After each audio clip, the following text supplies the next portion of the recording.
the Chairman's Handicap, the Emirates Chairman's Handicap, of course, a great lead up to the Sydney Cup. I think it was Prize Chariot.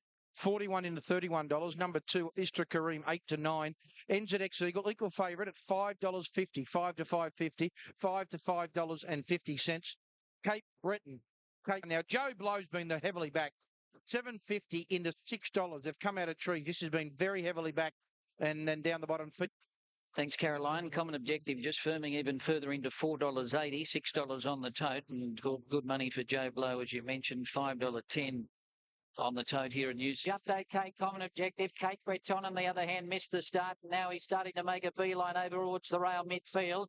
But it's Common Objective, the leader from Butch James, who's striding forward into second.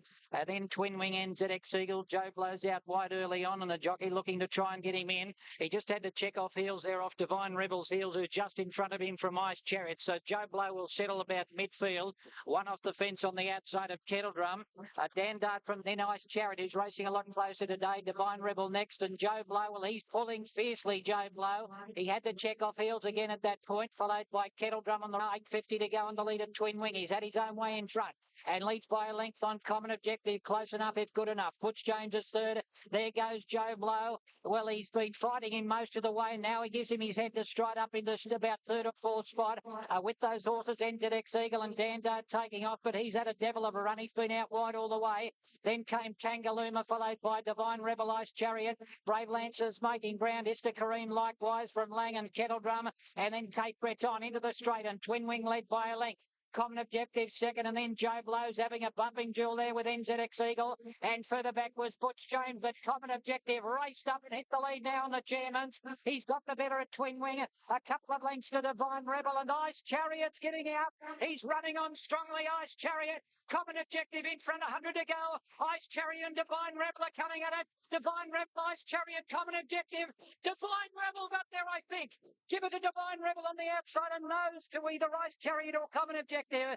Then is to Kareem, followed by Twin Wing NZX Eagle. Then we've got... Well, she looked as if she'd come on from her last start win, and she's... Now it'll get it. The Emirates Chairman's Handicap, and Bruce Clark with Michael Moroney. Well, super in the yard, as we mentioned, and she'll probably only go on from here too. And Caroline, she... Very willing. And coming into Royal Randwick, as the runners are in the yard 12 minutes away from another of the features on the day. This is the Group 2 Sapphire Stakes for the fillies and mares, Rich. And you've got out to probably good odds, $4.80 now.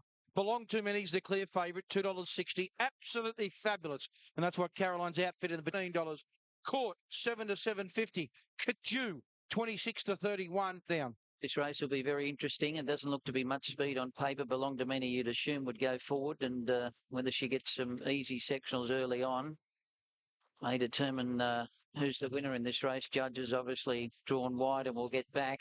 Racing, absolutely fabulous, was moving ahead as the starter let them go, and she came out a length behind them. Esperante went through in the early stages. Beaming, showing speed, and Belong to Many outside them as they settle down. So she's not going to get her own way, the favourite. She's going to have to ease off the speed by the looks of it. Jacqueline and came over onto the paint and led. Belong to Many will sit outside at a half a length away. Beaming behind them third. Jacqueline Rouge fourth. Quarters midfield on the fence, just in a pocket at the moment. Kaju's come up to keep it in there. And then Judge starting a run from Lady Game. Well back was Litter and absolutely fabulous. On the turn for home. Esperante just in front. Belong to Many on its outside, and now Buckley's about to apply the pressure. Then Beaming, Jacqueline Rouge, Court and Kaju, and Judge is a mile back, 200 to go, and the leader Belong to Many, but Court's looming large on the outside, and Court sprinted up to Belong to Many, and then Kaju and Court has kicked away with 100 to go, and she turns the table on Belong to Many. Kaju got third, and then Lady Game, Judge down the outside, running on late along the fence, Beaming, and then absolutely fabulous. Jacqueline Rouge pulling up quickly, followed by Esperante, and Litter's racing. The last 634, 72. One length by a half neck, 110.84. Running on later. Look, I don't know what to think of this race. It's a bunch finish. Yes, you do. They went slow. You know what to think about it. Oh, look, it's not a form reference I want to go back and look at. I agree with But the winner's been promising something. I'm not saying anything about the horses. I'm saying the way the race was run, they finished in a pack. It's a hard race to look. I think Judge is a fantastic mare, but just hard to read off a slowly run race here coming back in distance. Look, it's lovely placement. Runners are in the yard for this 3-year-old classic. As you said, the Australian Derby, the AJC Derby, has already come for Metal Bender going for the 3-year-old Triple Crown. He's won the Randwick Guineas, the Rosehill Guineas, and he's already $7 into $6, Rich. Yeah, $9.50. Big Cole, 16 into 15, 34 bet this week. Roman Emperor, Bart Cummings, 18 into 16. Gigino, $71. Oh, Escort. So on track, Sousa is $5 into $4.60, and it's $4.60 on the tote. Metal Bender, 5 out to 7, back into 6, $4.90 on the tote. And Rock Kingdom. All clear given. Racing in the Derby. Rock Kingdom missed it by 2 lengths. He was stone motherless last at Barrier Rise. Sousa began well. Our preeminence is going forward. So is Gigino, Old Jock and Roman Emperor from Wide Alley. Smart Choice is not all that far away. Just settling on the back of them is Buffett, followed by Harris Tweed. Dr. Dute's going up in the centre, but he's over racing early on. Big Cole shading him. And then came Buccaneer's Prize. Now, Rock Kingdom, after missing the start, he's managed to go up along the rail. And he's in front of a couple of runners. Predatory Prize is outside him now. And then there's a line of 3 at the back. Metal Bender has settled in Bluebird. Metal Bender is second last and Naval Escort is last of all. He took off on Big Cole. He couldn't get in, so he's elected to go up. And with Gigino, they start to pair off in front and race away. And they clap the speed on about 2.5 lengths on Sousa, who rails up inside Roman Emperor. And then came Old Jock, followed by Buffett. Preeminence is next, and then Smart Choice. Harris Tweed is back on the inside for Buccaneer's Prize. And then Dr. Dutes as they come up towards the 800. Rock Kingdom is back along the inside. And then we've got Coniston, Bluebird, Predatory Price, and Metal Bender is second last. And Nikolic starting to liven him up now. And Naval Escort is last of all. Gigino's the leader as they come to the 600. Led narrowly from Big Cole. Sousa's climbing over their backs. He's got nowhere to go. Roman Emperor's gone past him. And here comes Newitt on preeminence. He's starting to surge around the outside, coming into it nicely. Then Harris Tweed and Old Jock as they turn. Where preeminence raced up to Roman Emperor. Down the outside, Old Jock's running on. Sousa's into the clear and Harris Tweed's running on as well. It's Roman Emperor and preeminence fighting it out. Harris Tweed and Sousa are after them, but Roman Emperor's got a kick at the 100. He got away from preeminence and Harris Tweed. Roman Emperor in front. Predatory Price is flying as well, but Roman Emperor wins the Derby. Roman Emperor has won it from Harris Tweed. Maybe Predatory Price a third from Sousa. Then Metal Bender, followed further back behind them next by, on the outside, Preeminence, who pulled up quickly. Then Naval Escort, back behind them next, Old Jock. Rock Kingdom from Buffett, Big Cole. Coniston, Bluebird. Then a gap in the field, the Smart Choice, Gigino. Dr. Dutes and last in Buccaneer's Prize. The Master does it again, Bart Cummings. He's down there with you, Bruce, the Group 1, as they did on Melbourne Cup Day at Flemington in November. Rich? Oh, what about, we talk about Bart Cummings, Jimmy Cassidy. He got a Group 1 last week. He's got another one, the pumper, Roman Emperor. Jamati Bavada. Well, I gave a good each-way chance and turned out very good today. I'm very happy. It's better to see with your colours carried aboard, Barry. How to get to wear your colours? Because I like to have my colours on the horses I partnership with. The only exception. Did you buy him? Yeah, bought him in New Zealand. It's a fair bit of money, wasn't it? It's cheap now. He's cheap now. Is Montjeu, obviously, you had to give him that time? They're nice horses. If you, I now understand them, and I have no problem. Some say they've got all sorts of problems, but I find he's a delight to handle. Patience, the old patience, the key. That's the cheapest thing in racing. I keep saying that. So work's done it. Barrier 16. Jim went forward early. Look again of the AJC Australian Derby with Roman Emperor and Jim Cassidy. I'm not sure what number it is for him. We've got to get that clarified. It was 100 last week. I think it's gone back to about 88. I think it's maybe not. He wrote a Group 1 for Bart. All I want to say is ring-a-ding-ding. I'm honoured to win for the King. And clickety-clack, the pumper and Bart are back. Now, we got a clarification on how many could go. Yeah, well, I had to talk to Bart and Connections and Johnny's foreman in the mounting yard, in the scales room prior to going out. And Bart said, be first fix. I'll be up somewhere. And I was never going to get in with a lap to go, so I elected to go forward. I knew on his running fit, and Bart is really fit. Just cuddle up the rise and then ask him to let down. And you can never underestimate a champion. He knows how to get him to the rise of the occasion. And just a great thrill. $1,000 in New Zealand. He'd won 46,000 until yesterday. Another million jumps into the tank there for Bart Darto, Wilf Mueller and the team who own Roman Emperor. Montjeu goes 1-2 in the Derby, a fifth Derby, AJC Derby for Bart. And no doubt Jimmy Cassidy, watching it again, you can make whatever excuse you want for those behind. The best stayer won the Derby. Yeah, without a doubt, Bruce. Look, they went along at a nice tempo, and I don't think you could make any excuses. I was probably, just talking off air, I was a little bit surprised that Sousa probably didn't go a little bit more forward. I think had he done that, he may have made things a little bit tougher. But look, I'm not. I don't think there was any excuses in the run for any runners. Richard, the best stayer, won, as Bruce said. He straightened up. We spoke outside of you. Craig knew it. Just hambled up on preeminence. Geez, I thought he might have had you covered there for a few couple of pounds. I had to laugh, Richie. I said to Froggy after the race when he ranged up outside me at the top of the rise, he goes, "Let's go, pump, let's go." I thought, "You can go now." I said, "If I get going, Bart will cut me throat. I'm going to wait a bit longer." You can see here too, Jim, where Craig has gone, and you've got that in your head, what Bart had told you, not to go too soon on this horse. Well, the whole thing is, Do you rate this horse as a promising stayer or a potentially a very good stayer? How would you put him? well, I'd rather be riding him than 90% of the others because, as we know, there's not a lot of good stayers in Australia. And come that first Tuesday in November, you've got to have a horse that can run 2 mile. And that's why Bart, as we know, has won 13 of them. Yeah. He's patient, and I know... I had a lovely run mid-race, approaching the half mile. I thought all I needed to get through, and I did. I arrived just when I wanted to, and the winner was too good. The slow speed was going to just about win it, Bruce, top of the rise, but the last little bit I was just sort of petered on my run, but he couldn't win any better. You know, I was sort of dealt to a little bit drawing where I did, but I went back and found the fence, and they just went a little bit slow along the back of the course there, and they started to pick up the tempo from the half mile, and I was a bit flat-footed. Horse ran very good. He probably got beat 3 lengths and just raced a little bit down, but I probably gave him too much work to do. Unfortunately, I thought he was going to take him to Melbourne in the spring, and he held him back, and obviously this was his target. I dropped off him, but look, I run out of patience where Bart didn't. He take nothing away from him. Jimmy made his own luck.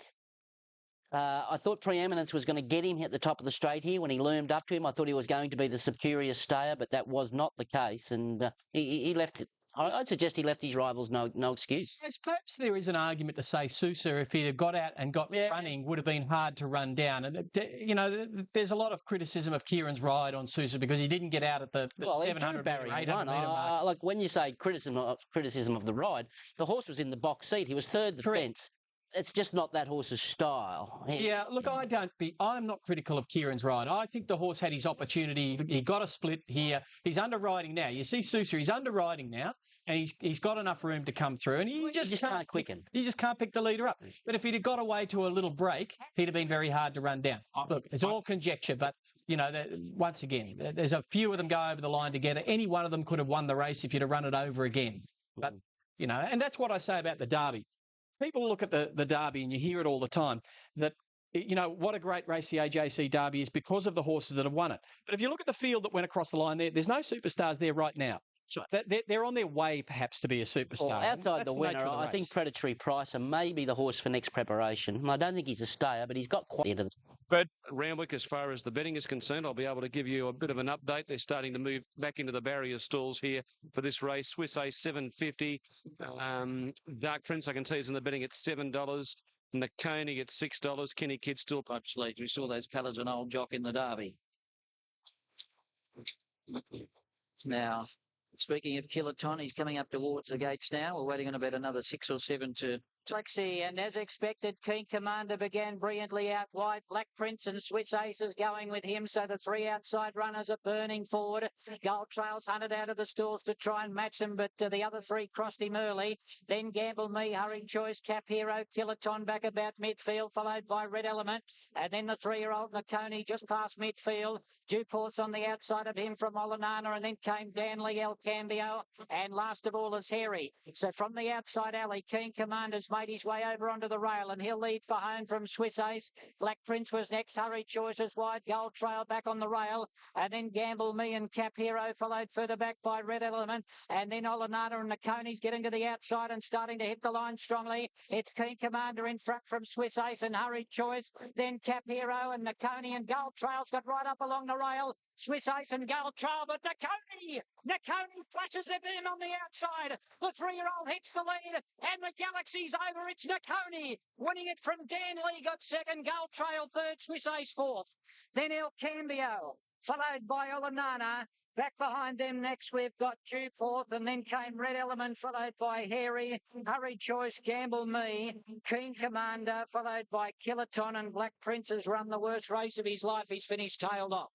Well, David Hayes says he's maybe better than Nicanero. Maybe he is. Nakoni takes out the Group 1, the Galaxy, the half-brother to Nicanero, the Australian Cup winner. Super ride by Craig Williams, timed that to perfection. Dan Lee's taken second, coming with a good run, all over too late, and on the inside, Gold Trail is speaking through my pocket a little bit, Giz. I think the second horse was unlucky. He just saw rump stake. But Nakoni, the 3-year-old, and a great training performance too by David.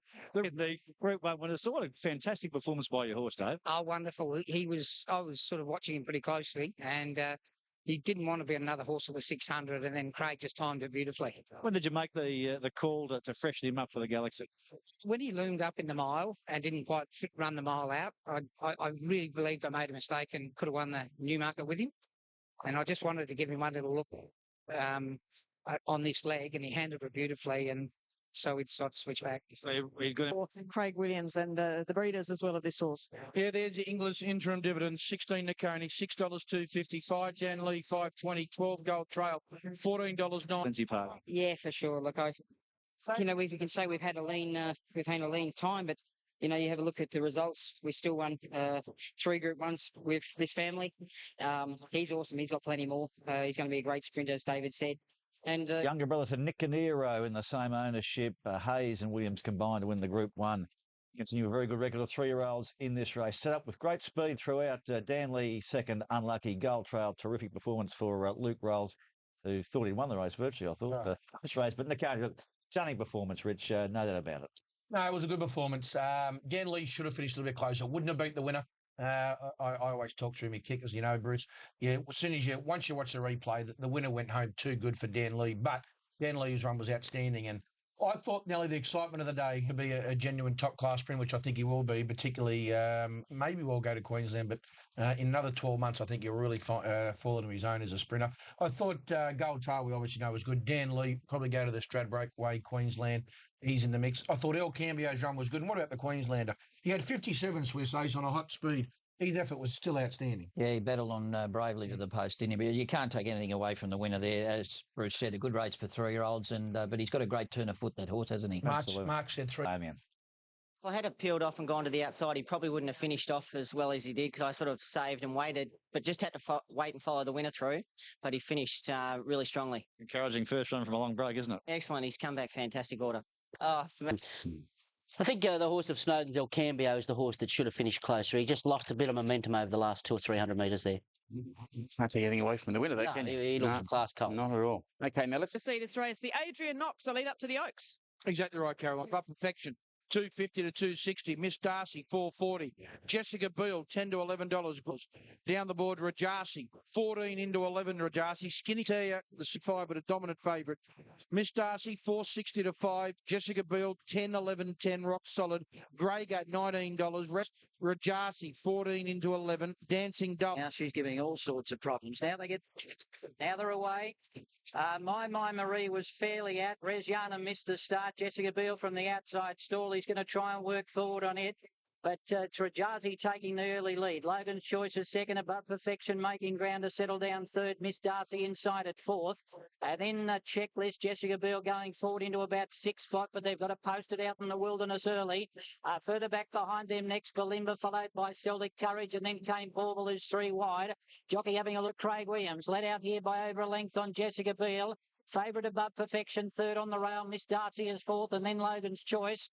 Checklist behind them, a couple of Celtic Courage and Balimba, and they've opened up a gap of about 4 or 5 lengths on the next horse, which is Bauble, followed by Dancing Doll, Grega, My Marie. Rezjana's back second last, and last is Nothing Like a Cat. Well, approaching the turn, and the heavens have opened for Above Perfection here, and she's shot to the front, the last favourite. She's taken over now from Rajazi. Miss Darcy's tracking the leader into the straight from Logan's Choice, and then Bauble starting to run on, and down the outside is Balimba. Above Perfection is collared quickly by Miss Darcy, who raced to the lead. And she looks all over a winner for mine. Miss Darcy, she's dashed away. Above Perfection, can't find any more from Logan's Choice. Nothing Like a Cat is coming down the outside. But Miss Darcy wins the Adrian Knox easily. About 3 or 4 on the line to Above Perfection. Third home, Nothing Like a Cat. Then Bauble, followed by Logan's Choice, then Balimba.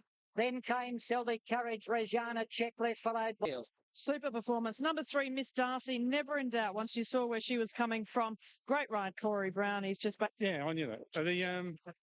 It was great. I mean, it's, that's just a marvel, and it was a sensational thing to see. Well, she'd won first up, the daughter of Husno. It cost $425,000 at the sales. Have to pay $18,000 to run her in the Oaks now. But subsequent 5 runs going to yesterday were teasing without giving us a great indication of whether she was a sprinter, stayer or whatever, but she came out yesterday a different horse. She's a funny one, Bruce. At the end of the vast preparation, she won a maiden at Gosford. I think it was 2,100 metre maiden. It was a performance of a thing that was 100 to 1. It just fell in. She was $1.40 that day. She fell in. You thought, then she'd come back. She won over 1,200. I said, yeah, that's right. I said, she's a sprinter, this girl. Well, yesterday, she was awesome. She was devastating yesterday. Is that the right form line for the Oaks? We've seen Rena's Lady and Rise win in similar fashion the last 2 years, and of course Rena's Lady went on after that. And she won. Yeah. Well, there's your market, Mark. You got Miss Darcy equal favourite now with Gallagher. The purple and purple will. It's now the Keith Nolan. That's the race I think we should be looking at as far as the Oaks. The timing for that race is perfect for the Oaks. Hang on a sec. What? Well, you're forgetting all about Gallagher. Purple. What did you say, Gallagher? Last week. Huh? This week you were telling us that was the form race. No, I'm saying it's a good lead-up race, the Nolan race. I'm worried about this race, Andrew. I'm worried about this race. This thing ran third in the Nolan, came out and won this, and you're worried about this race, but not the other toyed race. with them. Look, she did a good job winning here. It's probably a wild Iris type of performance, and nothing outside of her you'd even look at. No, she'll beat all those fillies again in the Oaks. Whichever one of those go around in the Oaks, she'll beat them just as easily again. Yeah. No, look, I think it was a weak race. She treated them how she should have treated them, and she's probably, a chance without wanting to. I think they've overmarked. For race number 4, the Miss Andretti Sprint. There's some good races to come here on Sky Channel from Ascot. The WA Oaks is on the way. Dante's Volante, number 2, is $1.30.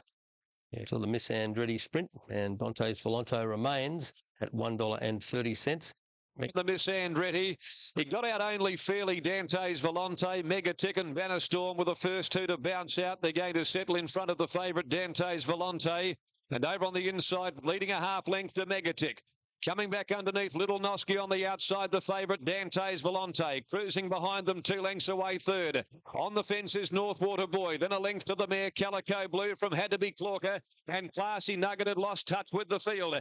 150 metres out in the Miss Andretti, and Bannerstorm brings them into the home straight by a half length on Megatick. Nosky's making his move with Dante's Volante as they straighten up.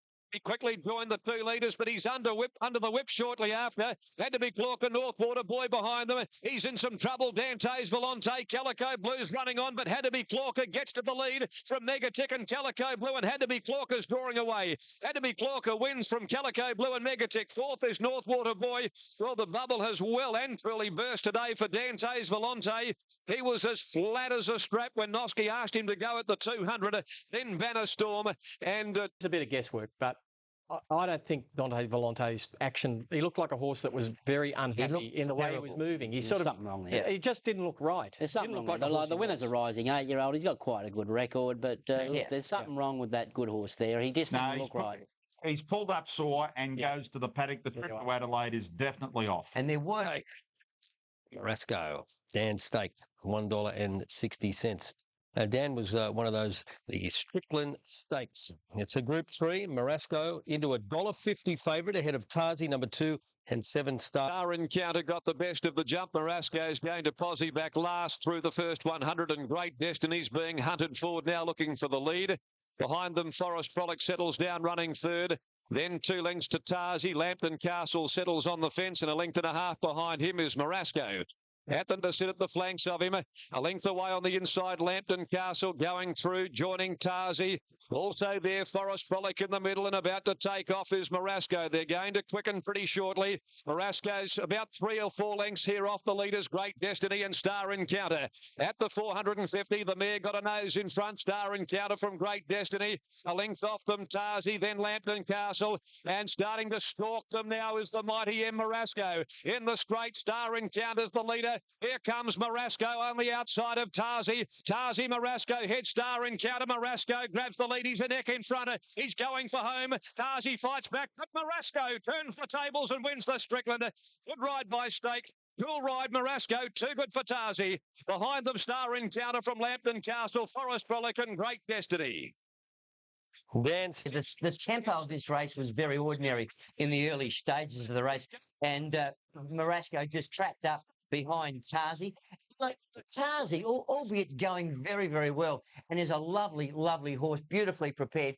He struggles at the 1,800 metres, and as you could see there, they treated him with a bit of contempt over the concluding stages. Is Marasco still the horse he was, or is he a light of other days? What do you think? Oh, I tend to think he's probably off his top now. What do you think? Yeah, look, I wouldn't totally disagree with that. Richard. Daniel Stake was aggressive to get him up outside the leaders there on the turn. Fred Kersley has said that he'll look at Sydney, look at Brisbane, but certainly he's keen about the Melbourne Spring. So, Fred, hey. The global financial crisis is taking a toll on many sports, but it seems racing remains in great shape. Last year's VRC Oaks winner, Samantha Miss, was today sold for almost $4 million to advertising magnate John Singleton. The price is an Australian record for a mare. Samantha Miss has won Group 1 races in both Sydney and Melbourne, but broke down in the spring.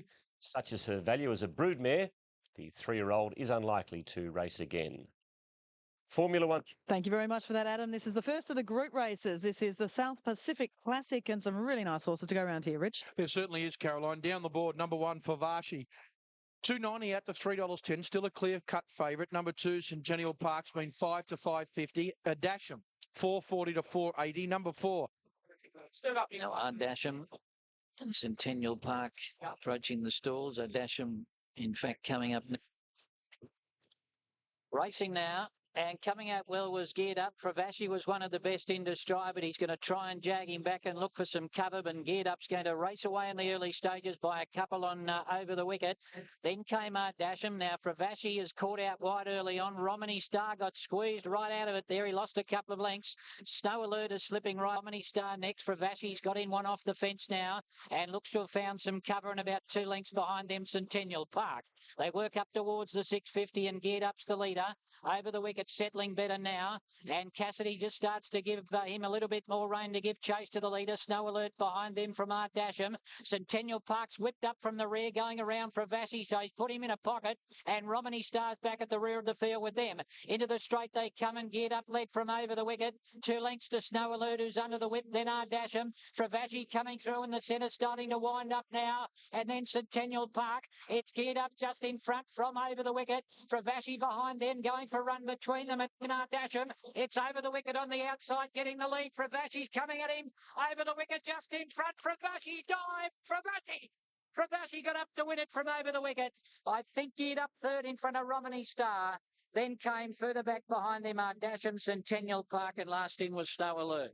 He is a very, very good colt. Number 1 for Vashi for Pete Snowden and Karen McAvoy. He went for the inside run and he was able to have been able to hang on over the wicket, looked a challenge, and then you looked on the inside of him and there was the eventual winner in for Vashi. Good ride by Karen McAvoy, getting him to the line first in the South Pacific Classic. Make no excuses to beat Brigade, Caroline. Everything that could go against Favashi went against him, yet he was still able to win over the wicket. Oh, geez, I tried to lift. Not the side of a tired horse, though, isn't it? But you, adamant, you want to put him out now? No, it's not a sign of a tired horse, but it's a sign of a horse that's got good ability. And I think if he has a nice spell now in the spring, we might see the best of him. He's had a few immature problems, as we've seen. He didn't race in the spring. That was his biggest downfall. He's still a green horse when he went to Melbourne this time in. And he did a lot of things wrong. He beat himself. Highest level and completed in the spring. What are you targeting? Yeah, look, I'll keep my cards close to myself. The horse will nominate him all the good races, and he'll work his way through his grades. And when you think about the horse that he's raced against, Nakoni and Co, and they're Group 1 winners, and I think there should be one of this horse somewhere along the line. So you're talking about the Cox Plate then? it's an option, mate. It's there, but so is every other horse going to be there. So, but we'll see what happens along the way. But a good cap good on your Pete. Good way to start the day. Thanks, Bruce. Peter Snowden talking about Fravashi. You won't see him again until the spring, Caroline. Yeah, look, it's an the wicket. I think It's $3.40 into $3, and it was only in the last stride he charged and attacked the line, which is something he hasn't been doing overly. He's a very good horse. He goes for his break now. I know Peter Snowden's got a pretty high opinion of him. Out of that race, Dan Nicholas suspended interference to Romney Star at the 1,200 metres, but good to see him break through there. Yeah, it was. Luck didn't go his way when Centennial Park whiffed around him, and I thought that might have cost him, and he just gets back in and gets the right run in the race. Geared up. Expectations if he backed Fravashi, but got there. Peter Snowden and Karen McAvoy. Yeah, look, it was a bit scary. Not much was going right for Fravashi, for the favourite punters. From start till about here, you started to take a breath, but you were holding your breath for most of the race because he just got himself into an awkward spot. But look, he's a nice horse. He'll probably spell now for the spring. Over the wicket, he just continues to run nice out of it. Well, it's funny. Throughout the whole week, we've been betting since Wednesday. Orca was 310 and All American 320. Well, Orca's really now into 290 and All American's out to the $4. So on track, All American out to $4 now. Orca rock solid 290, dominant favourite. Marinsky Reef's now $6 to $6.50. Mortal 12, 13, 12, rock solid. Rollins, 20 out to 26. Yellingup, 550, rock solid, third favourite. The Z-back, 18 out. He's been fast fit and they're racing now. He was the best into stride, Orca. Big One began well. The Z-back's going up in between that pair and Mortal is starting to roll forward as well. Yellingup's drifting back. Marinsky Reef going on with it. So is All American and Rollins out the back. Is going out wide, I should say, up into about third or fourth spot. So as they settle down here, a mad charge for the lead. And it's Rollins going up right out wide on the course to take up the running. It's in front of 50 and there's little change in the order with Rollins the leader. From All American on the outside. The number one Saddlecloth is starting to inch a bit closer now, followed by the Z-back and Mortal. Then Yellingup, Marinsky Reef. Now Bowman's getting a run between horses and Orca. He's starting to drive him through the gap to get up onto the back of the leaders. And last of all is Big One. All American took the lead in the early part of the straight. Led from Marinsky Reef and Yellingup getting a rails run. No luck for Orca. He got stopped in his tracks and his stablemate Yellingup shot through the gap along the inside to take the lead from Marinsky Reef. Now Orca's into the clear. Has he given away too much start? He has. The stablemate Yellingup got the brakes and he goes on to win it. Orca second, very unlucky. Marinsky Reef third. About 4 or 5 behind them. Mortal followed by All American, the Z-back. Then Big One and Rollins was last in. Well, he flew home in the Carbine Club, yelling up behind his stablemate Orca, just getting too far back this time. Guy Walter Cornella's this with Yellingup and the unlucky ones here on Doncaster Mile Day. It is, of course, the AJC Sires Produce Stakes. For the 2-year-olds, we see the Golden Slipper winner feeling ready, going for the second leg of the 2-year-old Triple Crown, and he's currently the favourite at $3.30. Manhattan Rain is at $4, of course, placed in the Golden Slipper, the half to Reduced Choice by Costa Delago. Delago Bold, he was unlucky in the Slipper. He's a $9 chance. $6 tickets, 41, one more, no more. $31 for Romanus, a New Day rising at $8, 10 for Rostover, Phenomenal Lass out to 90. Is, of course, the Sydney Children's Hospital Sires Produce Stakes. Number one, feeling ready, $3.40 into $3.10. Manhattan Rain, rock solid $4. Delago Bolt, $8.50 to $9. Tickets $6 to $6.50. One more, no more, $41. Romanus at $26. New Day rising, 8 out to $8.50. Rostover, $9 to $10. Phenomenal Lass, $90. Racing in the sides, Tickets began brilliantly on the outside. He's got his head in front early on. Manhattan Rain and one more, no more. And there goes Rostover bursting out of the pack. He wants to lead on Rostover, but Manhattan Rain's trying to go with it early. It's Rostover just in front. Manhattan Rain will hand up to it and drop back to second from New Day Rising, and then came Romanus. Tickets after jumping well, finds himself out wide, feeling ready. He's pinching runs up below to the side of the track, and he put the brakes on Rostover. Manhattan Rain moving a little bit closer at the 800, and then came Ticket striding up into third, but he's out wide without cover and he's pulling hard. Romanus on the rail, New Day rising the centre, and then feeling ready back on the inside. He's buried away there at the moment. Delago bolts outside of him with one more, no more. And last is Phenomenal Lass, the leader Rostover. She quickened up again and got a break on Manhattan Rain and led by over a length, and then came back behind them next as Romanus. Tickets is on the outside. He's had a tough run. Now feeling ready, he's back along the rail, still about 5 lengths off, starting to wind up, and then came New Day rising. Rostaver led, but Manhattan Range the first to come at it on the outside, and Tickets is going as well. No feeling ready today. It's Manhattan Range in front. Tickets on the outside is trying to gun it down. Manhattan Range finding plenty on the inside, and Gay wins another Sires. Manhattan Range won it from Tickets and Rostaver. Then one more, no more. Back behind them next we had Romanus, followed by Delago Bob, feeling ready. Well, he was a different horse today, and then came Phenomenal Ass, and last in was New Day Rising. What price this colt? Manhattan Rain. He's by the champion Australian stallion in Costa del Lago. He is a half-brother to a former champion stallion. Reduced Choice, who's leading the sires list at the moment. He is now a Group 1 winner, taking out the AJC Sires Produce Stakes. Tickets, he was gallant in defeat. He just couldn't get past this big, strong colt. The half to Reduced Choice, Platinum Scissors, Sliding Cube and Co. And this horse is worth a fortune. A great ride there in the end by... On you with a horse like this to get him to win Group 1 races. Yeah, I stopped getting pressure on me with good colts and expensive colts years ago because you cuddle them and you put them in cotton wool and you never train them properly. You just treat them like the rest and let them get on with the job of being an athlete. This horse has been a very slow maturer. And the other day I was looking through my book. That's the transformation in this beautiful colt. Got the world at his feet, really, Guy, hasn't he? Oh, has he ever? Has he ever? He's the most exciting 2-year-old running in the Southern Hemisphere at this point in time. You're going to see the most of Gay. Congratulations. Thank you. Gay Waterhouse talking up Manhattan Rain, and why not? Blinkers off today, and a Group 1 victory for this beautiful horse, Carolyn.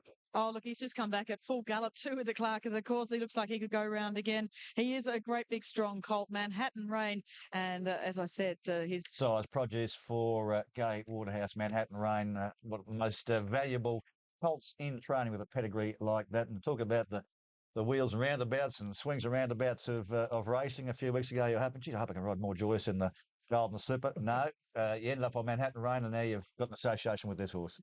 Yeah, and he's just a tremendous colt to be involved with. Bruce, he's got a very good future ahead of him. No, I was very confident I had a good kick, but I've got to say, when you come at me just for a stride, I was almost ill. Yeah, he certainly. This fellow is going to make it very interesting for that one point, but my bloke found straight away. Rematch next week, and I think these two obviously will be the two to beat next week, Mark. But I thought the Patnack Farm horse got home particularly well. One more, no more. I thought was a grade below him after taking the length of the straight to win the value, but I thought the effort was good yesterday. Yeah, he did hit the line well, but I just don't know if he's got the early tactical pace to get himself into a position to beat these two horses. I think if Tickets draws well and can get a cover behind Manhattan Rain, I think they've got the acceleration where that other horse is a little bit more dour, isn't he? Beautifully. The house, Nash Will, a big day for Nash as well. Manhattan Rain over Tickets and Rostaver. Did you think you have Manhattan Rain topping the rise? Didn't head him, but I was going well. I was going better than him, and Nash thought he was going well, and I just cruised up to his girth, and I still had hold, and Nash had a look, and he went up, and he went, but look, he was too strong on the line, the other horse, and my bloke was the first time in blinkers, and look, there's no excuses really. I had my chance, and it nearly paid off missing the slipper, because this was nearly a very good training performance by O'Shea. I just think it all come down to who settled the best, and the winner settled the best. They took the blinkers off him. Yeah, and that worked, and that was a winning move. I'd hate to think what this horse is worth with his pedigree. He'd be the most valuable horse in the world at the moment, I'd suggest. Wow, and the second horse is he's a valuable proposition in his own right if he can win a Group 1. He's valuable already. I like One More, No More. I think he's a Derby horse in the spring. I thought he finished off all right too. He's thrown in the deep end here, and he performed really well. And he's just a stayer. Yeah, he looks like a stayer. He's a lovely horse too. Do you think Tickets is a genuine stayer of the future? I don't know about a stayer, but I think once you see him as a 3-year-old over a mile, I think he'll be up to beating. I think those two horses will go on and pedigree like his, you don't want him to be superior colts in the spring. I think they're just both beautiful types. They're superbly bred, and you know that. This is a super race coming up. Takeover Target, Apache Cat, the big rematch here. Apache Cat, well, 290 in favourite, but lots of other Group 1 winners. In fact, every horse in this field is a Group 1 winner. Some of them 7, 6, 5 Group 1s. So it is going to be a super contest here. The Group 1 Sydney City Lexus TJ Smith Stakes, Rich. Caroline, Sydney City Lexus TJ Smith Stakes, Rich. Caroline, it is a race on track by the bookmakers. Who can get Takeover Target out the quickest? I can't believe it. He's out to $6 punters here on track. Number 1, Takeover Target. $6. Number 2, Apache Cat, $2.90. 3 Racing to Wins at $7. 4 Belmur at $26.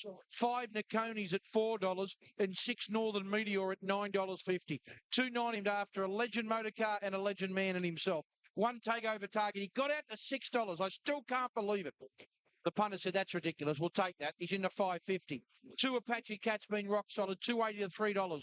Racing to Win, $6.50 to $7. Belmur, 26 into $20. Nakoni, hello, Fitness Edge, win the Galaxy last week, the quick backup, $4 into $3.80. And number 6, Northern Meteor, back on a firmer surface. They're going to try and ride him aggressive. $9.50 into $7. Now, there's a side, Caroline, we've never, ever seen at the racecourse. National Willers on Takeover Target. Of course, yes, Jay Ford losing the ride. He's down to 51.5 on Chinchilla Rose in the Doncaster. So didn't want the dead weight. Nashua Willa is riding at the heavyweight here on the champ Takeover Target, isn't he? Just a month. And they're about to break. Racing, Takeover Target began brilliantly on the outside. Northern Meteor underneath him's going forward to match strides in the first 100 metres or so, and they kick away and lead by a couple of lengths on Apache Cat, who goes up to Shade Nakoni for third, then Racing to Win and Belmur going past it. Takeover Target's racing Northern Meteor for the lead. They're starting to slow up after going out a little bit hard early on, and he's going to get the front on his own Takeover Target. The People's Champ leading out by a length on in second spot, Northern Meteor. Nakoni's popped off the fence in the third spot, and Apache Cat's going up 3 wide. Racing to Win behind them, and Belmur last only about 4 lengths off the lead. Takeover Target in front. He's had his own way. Northern Meteor's going to rail up and almost join him as they turn. They've sprinted away. 3 lengths on Nakoni. Ollie's trying to wind up Apache Cat, and then Belmur and Racing to Win. Takeover Target's in front. He's doing much better than Northern Meteor. And then about 3 lengths to Nakoni and Apache Cat. But this old marble, Takeover Target, he's up and gone at the 100. They won't get him. Takeover Target. What an outstanding racehorse. 9 years of age, and he trunches it in by 3. Northern Meteor got second. Third home was Apache Cat. And then came Nakoni, Racing to Win, and last in was Belmur.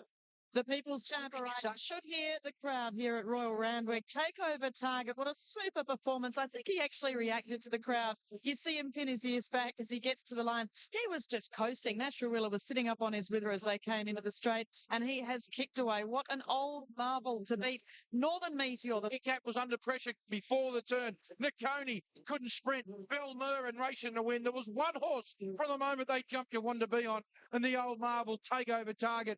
He's a freak. He's an absolute genius. He's the best sprinter the world's seen, certainly in my lifetime. 9 years of age, another Group 1, and Joe Janiak and Ben, take a bow. He is just far, far too good, and he's blown. You sat on the fence there watching him. What were your thoughts as he skipped clear for Nash? Oh, mate, what a great batting. It was just magic, wasn't it? To be able to get away from for the class of horses like that he did today, it's beautiful. Yeah. As I said to Ben just then, does he ever cease to amaze you? Does that performance astonish you in any way? No, he's just an honest horse. He enjoys racing. He's a happy horse and always puts his best in. Yeah. You knew as soon as the gates opened, he was on his game. He bounced. Yeah, beautiful start. Yeah, and all he wanted to do was race. Well, he's got, I know you keep saying he's coming towards the end of it. When he's racing like this, Joe, you can't even think about it. Oh, yeah. I mean, and you said you've been playing catch-up. He's got a lot of improvement in him. Yeah, he needed that run, and he'll only improve on that. Well, straight to Adelaide now for the Goodwood. And Singapore, be really nice to knock Singapore off. But the main objective is the Jubilee in England. Yep. Good on you, Joe. Congratulations. Congratulations. Joe Janik's going to cheer him back in, Carolyn and Richard. I mean, this is the only cheer we've heard all day. What great crowd reaction you get when this horse is here, and here comes Nashua Willa. Oh, look, these are great scenes. You should soak up this. Hopefully you can hear the crowd behind us, because everybody is standing as one here at Randwick to salute this absolute champion Takeover Target. He is now the winner of 7 at Randwick to salute this absolute champion Takeover Target. He is now the winner of 7 Group 1s. He's 9 years of age. He's had his leg problems. Have a look at this, the overhead shot as he just pulls away from this field and does it easily in the end. Look at the margin there. Back, of course, to Northern Meteor, and then further back to the great Apache Cat, who's also the winner of 7 Group 1s. He has annihilated this field takeover target at the age of 9. He blew them away. 34.29, and he's now got $5.82 million in the bank.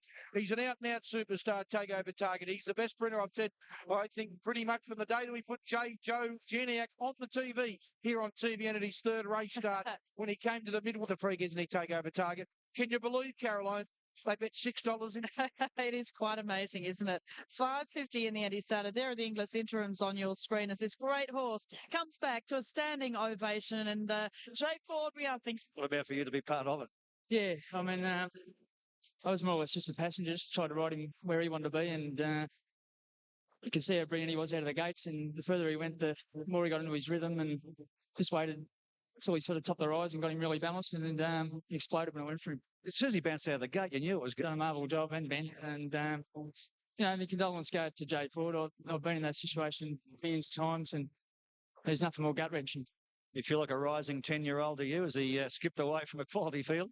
Oh, you know, like once he went out in the track and started pig rooting, I was pretty confident he'd run well. Third home was Apache Oh, Cat. what a freak. His 20th career victory. He's only had 38 starts. He's now the 7th top prize money earner in the history of Australian racing. And who's to say he's not going to add a lot more to it by Celtics when there is $5.50.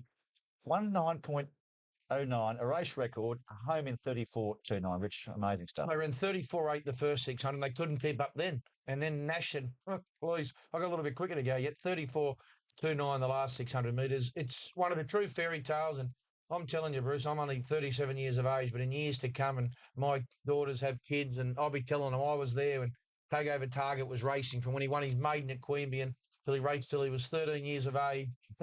I'm telling you, he's still racing when I got grandkids. He's just unbelievable. Now, she didn't look. Yes, so we still run about 1.9. Like, you know, he could have broken the track record just if the track was good, couldn't he? Oh, yeah, I've got no doubt about it. Yeah. 3/4 fit. Like you can't offer like you can't offer any excuse whatsoever for the horses behind him. He made them look ordinary, really, and you know, like they're the best we've got. We'll have a take. Rich, what price would he be in the Goodwood, would you think? Well, what weight's 58.5? I'm telling you, Bruce, who's the horse is going to run? I've got a feeling they might just say to Jay, listen, we'll give you first prize, just come and have an exhibition gallop. Because he's got 58.5. The only way someone can beat him is if they let him go around without riders. Hasn't been a walkover for a long while, but it might be there in the Goodwood. Well, you can. Media ran a fantastic race. I was really proud of him. You know, he ran up to his best, and Takeover Target was just too good. He travelled fantastic, gave me a good kick, but you know, the winner was too good. But he's a good sprinter. You know, probably the best one I've ridden, but just a champion beat him today. Travelling well early, and then coming to the turn, Takeover Target put the foot on the gas, and away he went. Look, our horse ran well, I thought, but Takeover Target was just awesome today, and you know, I think Apache Cat will definitely improve out of the run today. I wasn't disappointed. He got a little bit aggressive mid-race. I said to David he's probably looking for the paddock. He did race quite keenly. Where when I rode him 2 starts back at Rose Hill and also in the Galaxy, he looked very relaxed. And where today he had a fair bit of daylight in front of him, and he did get pulling quite hard. Like I said, he wasn't disappointing, but I think in the spring you're going to see a better horse. He's against the best sprinters in the land, and he's not a sprinter. I think we'll see a different horse next week when he gets up to 1,400 metres. Good day. Well, I suppose Strickland aboard for interesting ride there, of course, as we found out during the week for Joe Janiak. Takeover Target. And the time, Ronnie. It was just bizarre. What can you say? Just sit back and watch this. This is just... The last 600 metres of that race, which he basically set because he was right up there, a second and a quarter faster than any other race on the day, which you'd expect from the top sprinters, but it's a long way. That's 8 lengths quicker for the last 600 than any other race of the day. He just fired the pattern of the times on the day too. Like he's run 1.9 flat on a dead track, worse than dead track, I'm suggesting. And he beat Mahogany's race record, which has stood for a long, long time. It's just bizarre. He's a freak. He's just a living freak. He's a legend. Thought the second horse did a terrific job. He's had a funny preparation leading into this. I don't know whether he retires now or, you know, he could win a Stradbroke if right, Northern Meteor. We know he's a good sprinter at best. Patchy Cat, I thought he should have run better the way he looked. I've never seen him look better, and I was disappointed with Nakoni. I got Now, this just race here, wrong. have a look at Apache Cat, and you see it better from the overhead. He had his head turned to looking at the grandstand, basically, the last 200 metres. I'm not sure that something wasn't bugging him. Yeah. No, probably, maybe that he does that every start and we just don't notice it. But he did, when you see the overhead, you see his head's turned to the side, and he's just not the horse he was. Well, it seems in this race, anyway. He always has a tendency of doing that, I reckon. I think it tends to accentuate it with the blinkers, but he has always put his head to the side slightly, or just twisted a little bit, you know. On the winner, Takeover Target goes to Adelaide for the Goodwood. He'll be trying to win major races in 5 capital cities. A remarkable tale. He goes there with the weight of 58.5 in the Goodwood, and Jay Ford will be back aboard. Joe Janiak told me just prior to the show that they were just simply a bit sharp early for him. Yeah, they were, Andrew. It was just, place was too hot for him. I mean, he's a top-class horse. And He took to run on a little bit, though, aren't you? Well, they're coming home pretty quick. We just heard they ran 8 lengths the quickest last 600 of the day, so I don't think he was entitled to finish on it. Very hard. And he did make ground the final 100 metres. And this was our exact point about Nakoni. There's the difference between handicap sprinting and weight for age sprinting. Nakoni was able to come off the back of that pace and roll home over the top. But when you get against those old, tough weight for age sprinters, they sit, and then they accelerate. Well, it's hard to go with. He's arguably the best in the world. Yeah, so I argue. And I should 12 minutes to the Emirates Doncaster Mile over the famous Randwick Mile, and All Silent, well, he's the favourite at this stage, but this is a race where you could pick any number of these runners and you might miss out. Let's have a look at what's happening with the betting, Rich. Number 1, Thesios, $10 to 11, back into 10. Alamosa, $51, 6, trying to make it back-to-back. All Silent, 5, 480, back to $5, clear favourite. Hoobie got you at $9 into 8, back to 9. Hot Danish at $10. Sir Slick, $151. Solo Flyer, 14, 13, 14. Vision and Power, $9.50 to $10. Nerily, $10 to $11. Gallant Test, $61. Largo Lad, $16. Pinnacles, $51. Black Piranha is at $14. Down the board at number 16. Rags to Rich. A lot of others in the market too. Rich, what's the latest of the betting? Yeah, the market mover is All Silent. He's a dominant favourite in such a big race as he. $26, rock solid. The favourite All Silent, $5 into $4.80, market mover. 6 Hoobie got you, $9 into 8, back to the $9, best he's been. Hot Danish has been 9 out to 10, back into $9. Sir Slick, $151. Solo Flyer, $14 into $11. So good money for Solo Flyer. Vision and Power, 10 out to $11. Number 11, Nerily, 10, 11, back into the $10 mark. Gallant Test, $61. Largo Lad has been out to $16 now. Number 14, Pinnacles, who ran 3rd in the race last year, 51 to 61, back into $51. Black Piranha is at $14. Rags to Riches. All clear given. They're off and racing now. Triple on it from the inside, a little bit slow out of the stalls. Hot Danish flew out and went to the early lead. Led from King Mufasa, who's going up very quickly. Solo Fly was away well. Also showing some speed shortly after the start. Rags to Riches and Thesio is booting up along the inside to be in about 4 spot now. And then came Sir Slick, who's starting up in front of a couple of runners. Then Largo Lad, followed by Black Piranha, Gallant Tess. All Silent is back 3rd last on the rail. Hoobie Got You was 2nd last, and Alamosa last of all. They dropped the speed right off here, and King Mufasa led at the halfway mark. Rhino Chaser, the 3-year-old, settles down in 2nd spot. Rags to Riches 3rd. Solo Flies parked in a lovely spot 4th, followed by Sir Slick. Then Triple Honour, followed by Thesio. Hot Danish on the outside was next, followed by Nerily and Largo Lad. Taking off around the outside behind those horses. Musket from Chinchilla Rose. Then Vision and Power, All Silent, waits for a run back on the rail. And then came Hoobie Got You. Turning for home in the Doncaster Mile, and it's King Mufasa, the leader.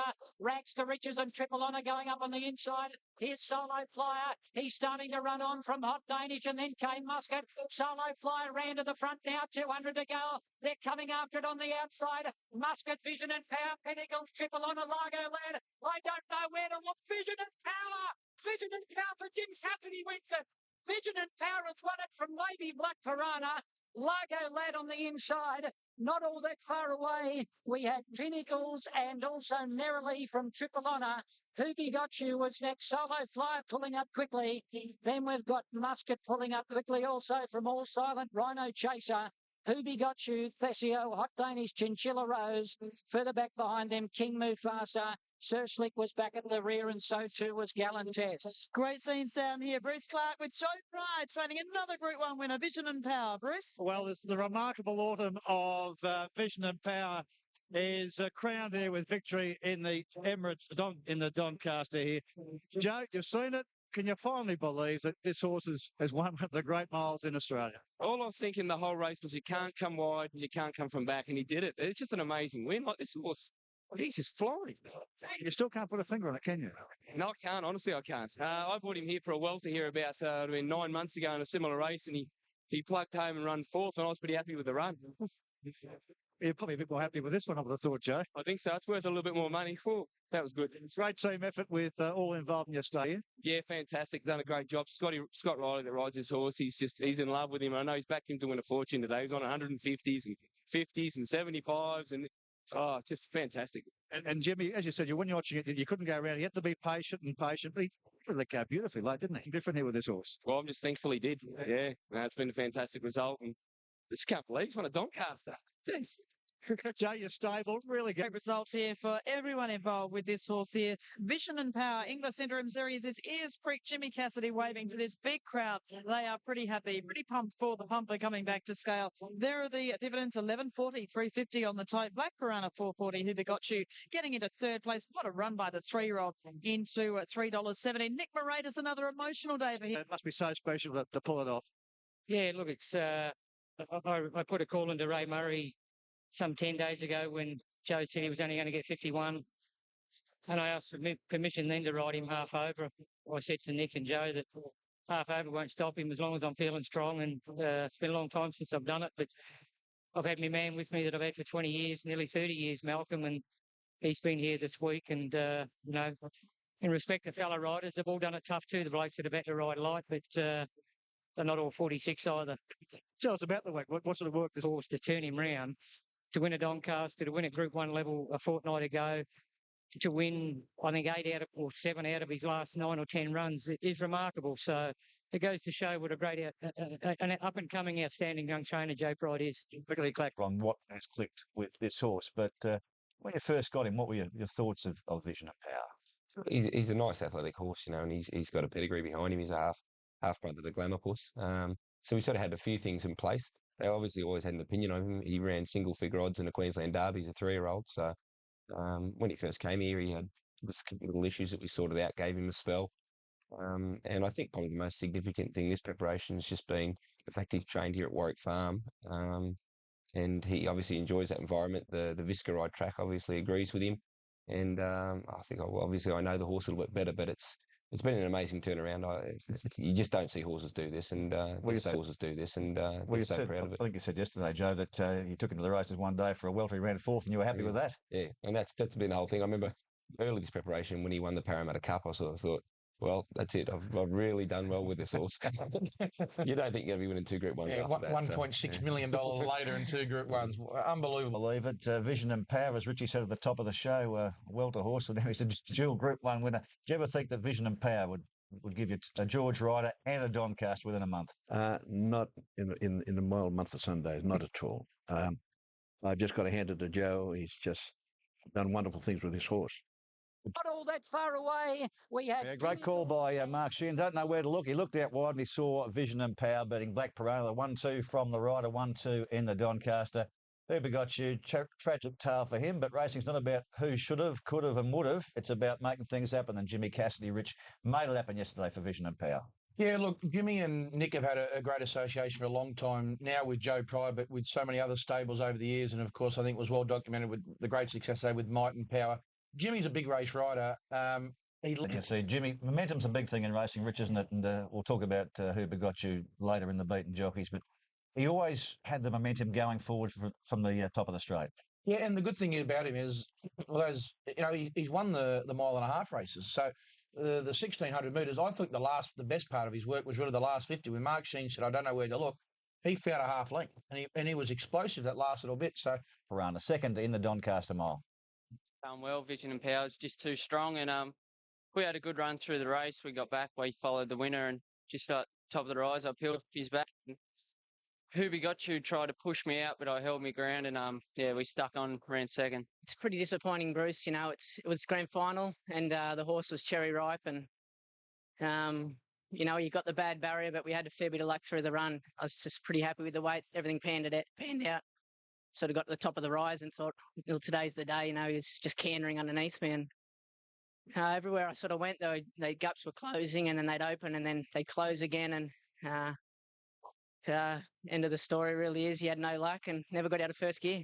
Yeah, he ran about what I expected, you know. As the conditions dried out through the day, I was saying, you know, top four probably under. He probably got to about a neck off the leaders, and then he couldn't sustain that sprint. He just got to a point where he started to whack away, which is typical of him. And the other three also had a real kick at the furlong, but he ran a real brave race. He'll go to Brisbane, I'd imagine, something like a Doomben Cup, and I reckon it'll be very competitive. So I got into the back of Nash, and he sort of struggled to get clear, and I had to stop at sort of the 350 and move to the inside, and she rallied really well and hit the line strong. I think we put him another pair further back. At Rosehill, he really worked to the line well, but he just didn't quite have that finish today. Yeah, well, I did have a run to go at the top of the straight. There was plenty of room, but the horse couldn't quicken with them. They just out-sprinted him. The last 200 he got going, and he didn't have a lot of room over the last 200. He's still only beaten probably about 2.5 lengths, but it's unusual for him. They out-sprinted him a bit today. Had an okay run. Probably had to pop out 100 yards before I wanted to, but horsey front was coming back at me a bit. But she travelled up the rise good. Just found the last 100. She just found morning. Look, I was sort of just in a position where I couldn't dictate my own terms at any stage, and you know, it was really disappointing for me because the horse felt quite sharp and gave them a terrific job sort of freshening him up. And Who Begot You was the unlucky runner, but the record book will.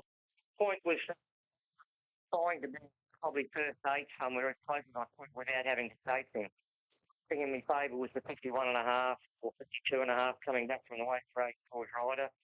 The Ryder form, I believe, was always great going into the Donny, and I was probably back further than I would have liked, and I got to see the way the tempo. They jumped and run a bit early, and then they speeded up the little stages, and if we haven't sort of come into the 1,000, we've probably got to that turn. I think I had to make them 2 in front of me. And when they speeded the tempo there, I really got smokingly tight. I come into the 650, and I was quite happy to top out one more, which I had to because I can't think the thing in front of me, in front of Hot Danish was going nowhere, so I come outside it, and then I just crack it up, and I had no hesitation coming to the outside to give him a trouble-free run with the weight, and he was going to be strong the last 100, the last 50. Preparation he's had, good hard running the rider on a heavy track, and difference was the big pull in his favour, I thought, yesterday. Very loyal to Nick Moratis with Vision and Power and through your riding career, but what horse will you ride next week in the Queen Elizabeth? Will it be Vision and Power, or will it be the Derby winner, Roman Emperor? Roman Emperor, I'm looking down the track. Obviously. It's nigh on 30 years since he came over here and rode his big decision to jump off of Doncaster. Yeah, that's interesting, isn't it? Ring a ding ding, he sacked the thing. I hope you missed that. So that was certainly beat the third. Who Begot You? I don't know how far it should have won by. There was 2 unlucky runners in the race. It was Who Begot You, who never gets extended at any stage, and to a lesser extent, Nerily, who got involved with a scrimmage there with Thesio halfway down the straight. But it would be interesting to see the overhead, wouldn't it? Well, I've had a look at the overhead, and was just... Yeah, he did run into should have won. Look, Michael Rod has yet to let this third horse go. Yeah. Okay. I think Nerily was less unlucky. Yeah, well, she should have finished closer. Yeah, she should have finished close. She just got balked at the wrong time of the race, and she should have finished on top of the place getters. But Graham, Graham, this Queen Elizabeth. AJC Oaks, a time-honoured race for fillies. Bigger and better things, of course, on the racetrack as well. But at this stage, Miss Darcy, of course, she was so dominant in the Adrian Knox last week, and she is currently the favourite here. Around about a $5 quote. In fact, she's got out and out of $5.50. Gallagher now, $4.80, just getting out to $5. She's actually the favourite. LA Wonder 16, Miss Darcy 6 in the 550s, a purple 14, Ivory Pegasus 26, De Plazio to Crystal 19 into 16, Disco Dancer 100 to 1, It's money for Gold Water at $9. A few of these, a little bit of specking, including the Kiwi filly Daffodil, $16 into $15. Good money, though, for Miss Darcy now, $4.80, Rich. She's been the best back runner, hasn't she? Good money for Gay's horse, Gold Water. Purple, $7 to $8. Daffodil, 16 into 14. Glow Lamp, $26. LA Wonder, 16 to 17. Miss Darcy, $6 into $4.80. The Purple, 14 into 11. Skinny the Toad, $7.80. Ivory Pegasus, 31. Palacio de Crystal, 19 into 13. Disco Dancer, 91 to 100. They're ready. Off they go. Cool Dreamer was the best out. Zar Purple stayed in the stalls, missed the start by the best part of 8 or 10 lengths. Zar Purple, she won't go early, and it's Purple taking over from Gold Water. Above Perfection from the outside stall is trying to hurry across. Ivory Pegasus is with them, followed by Gallagher, who lobs into a nice spot on the back of the leaders. Cool Dreamer over on the fences next from Miss Darcy, the favourite, about 7th or 8th on the rail. Daffodil's on the outside of it. Palacio to Chris Answer, Nothing Like a Cat from Celtic Courage, Think Money. 2 lengths to Jessica Biel, ridden a lot quieter. And Zart Purple, after missing the start hopelessly, is now starting to tack on to join Jessica Biel at the rear of the field. So Purple takes over. She's going to try and lead all the way as she did in the binary. And she runs away and leads now by 2 lengths above Perfection. Goldwater third. Pegasus a half a length away fourth, and then Cool Dreamer. Gallagher's on the outside of it. Miss Lily Rose is still covering ground. Miss Darcy is back on the rail, and then came Zar Purple is taking off from the back of the field. Well, she missed the start hopelessly. She came out 8 lengths behind them, and now she circles the field to go up and attack for the lead. At the 1,200 metres, it's Purple just in front of Zar Purple. Miss Lily Rose went at the same time, so they've got Zar Purple working very hard. Above the wide with cover, then Palacio to Crystal, followed by Gallagher, who's got shuffled back into the field. She was up a lot closer about 100 metres ago, and now she's right back in about the second half. Followed by Daffodil, LA Wonder, Celtic Courage, and then came Disco Dancer further back behind them. Next is Nothing Like a Cat. Think Money is second last, and Jessica Biel last of all. The leader is Purple. Zar Purple is second, but surely she couldn't keep going. Back behind them next, Above Perfection. Here comes Gold Water. She's starting to stride into it from Miss Lily Rose. Palacio de Crystal was next, and Gallagher's now starting to save ground up along the rail. And wider out was Think Money, the leader up the rise is Purple. Gold Water's there ready to pounce on the outside, and now Miss Darcy runs on. And now Daffodil dives through in the centre, and Think Money on the outside, but it's Daffodil. The Kiwi's gone to the front. Think Money next from Miss Darcy, but Daffodil races away. She was unlucky in the New Zealand Oaks. She atones here to win by 2. Think Money got second, Miss Darcy third. Then Nothing Like a Cat, followed by Jessica Biel, a gap to Gallagher. Then came Purple, followed by Goldwater, Celtic Courage, Miss Lily Rose, Disco Dancer. Palacio de Crystal was next, and further back behind them was Zar Purple. Terrific run under the circumstances from LA Wonder, Glow Lamp, Cool Dreamer, Above Perfection, and last in was Ivory Pegasus. What a super day for the Chittix at Waikato Stud in New Zealand. They bred Vision and Power, the Doncaster winner. Same with Daffodil, who has taken out the AJC Oaks. Unlucky the New Zealand Oaks, the 1,000 Guineas winner, the top filly from New Zealand. Well, we saw Boundless go oh so close, and this filly has just dominated here today. The Kiwi filly, and what a super performance. 7 Miss Darcy, 18 Nothing Like a Cat. 4 Daffodil, 11 20 and 340. 13 Think Money, 480. 7 Miss Darcy, 230. That is the English interim dividends. Been bummed around. I just be a bit patient, and they did say that she's got a good turn of foot, and they weren't kidding. What sort of Cat, followed by Jessica Biel. Little fine there for Huey Bowman. Another Group 1 for him. No doubt the best staying filly in Australasia of yesterday won. Daffodil, $13. Strong performance, beating Think Money and Miss Darcy. Kevin Gray, the trainer. She was just too good, the little girl. She was outstanding, Bruce. She should have won the New Zealand Oaks. She never got out. She was unlucky there. And Huey said early on she got buffeted a little bit, but she's a tough little filly, and she was the best stayer. One thing about New Zealand form, Mark, we saw it with Harris Tweed and Old Jock. The 3-year-old staying form, we saw Boundless last year. 3-year-old staying form is outstanding form.